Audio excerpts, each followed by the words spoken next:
I grew up in a family that was very broken. We had a sibling pass away when we were really young, but we were standing and we were stable. We were like a Jenga tower that you couldn't touch because it would fall over, but it was still standing. My junior year of college, I got a word from God in my Pineview bedroom that He was going to use my life to restore families and that it would start with mine.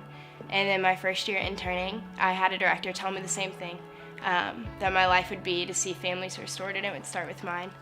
And then last April, I got a phone call that my dad had left and everything came crashing down. I drove home to see my mom super broken in a way that I never thought I could.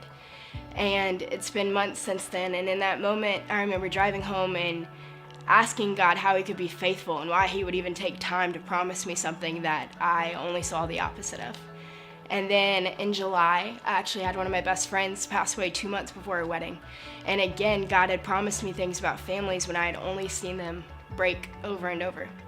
And it's now November, and I know with full confidence that God's faithful. I know that He promises family and restoration.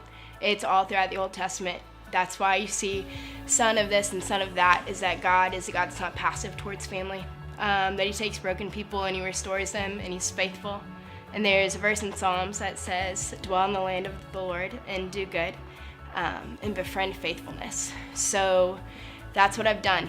And the not yet, and the promise that hasn't come through, and the circumstances that don't make sense, I've decided that you have to stake a flag somewhere, and I'm going to stake mine in the land of the Lord, and I'm going to befriend faithfulness. And I think God's going to restore my family, regardless if that means my parents are married or not. I think He's going to restore my parents as children of God.